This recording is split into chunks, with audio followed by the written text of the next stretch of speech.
আপনাদের সঙ্গে রয়েছি আমি সোনিয়া। আর এই বুলেটিনের শুরুতেই নজর রাখতে হচ্ছে ফালাকাটার দিকে, কারণ সেখানে বিক্ষোভের মুখে বিজেপি প্রার্থী। দেওগাঁওয়ে বিজেপি প্রার্থী মনোজ টিগ্গা, তাকে ঘিরে বিক্ষোভ, গো ব্যাক স্লোগান।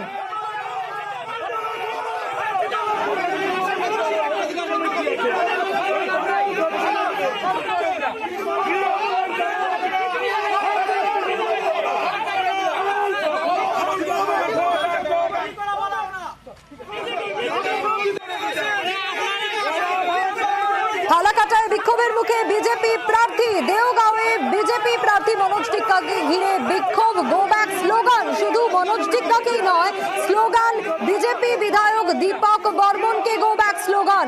রাতে অগ্নিকাণ্ডের পর গ্রামে বিজেপি নেতারা বিজেপির প্রার্থী বিধায়ককে ঘিরে বিক্ষোভের ছবি। গ্রামবাসীদের বিক্ষোভের মুখে যেরকম বিজেপি প্রার্থী, সেরকমই বিজেপি বিধায়ক দীপক বর্মন, তাকে ঘিরে গো ব্যাক স্লোগান।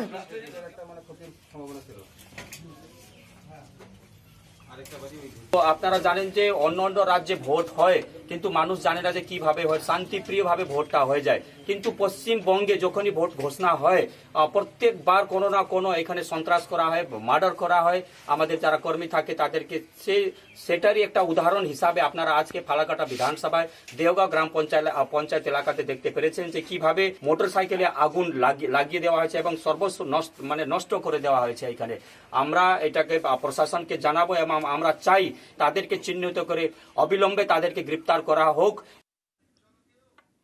ফালাকাটায় বিক্ষোভের মুখে বিজেপি প্রার্থী এবং তৃণমূল নেতার উস্কানিতেই বিক্ষোভের অভিযোগ করছে বিজেপি, কিন্তু এই অভিযোগ খারিজ করে দিচ্ছে জেলা তৃণমূল। বলছে বিজেপিরা নিজেরাই ঝামেলা করছে আর দোষ দেওয়া হচ্ছে তৃণমূলের দিকে।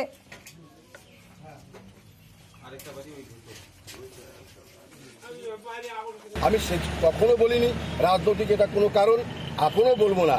যদি বিজেপি এটাকে রাজনৈতিক চক্রান্ত মনে করে তাহলে তারাই লাগিয়ে দিয়েছে। কারণ তৃণমূলের কর্মীর বাড়িতে কারা লাগাবে? তৃণমূলের বিজেপির লোকরাই লাগিয়েছে তারা বলে। কিন্তু আমি এখনো বলছি, তখনও বলেছিলাম যে এটা কোনো অভিসন্ধি করে কোনো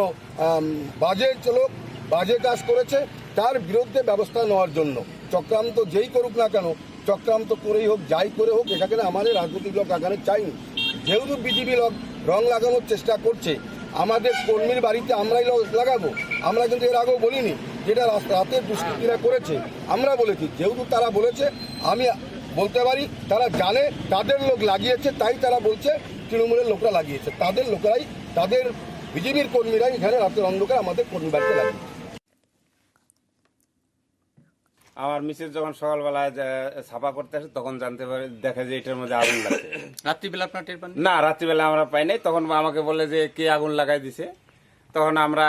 যখন আমি দেখি তখন আরো লোক বলে কি ওই বাড়িতে আগুন লাগাই দিছে, ওই বাড়ি। তখন শুনি 5 বাড়িতে আগুন লাগাই দিছে। কোনো সন্দেহ? না, আমাদের কোনো সন্দেহ নাই। কেউ বা কারা যে কোনো লোকে তো লাগাই দিছে, কিন্তু আমরা তো না দেখে তো আর বলতে পারতেছি না যে কে লাগাই দিছে আগুনটা।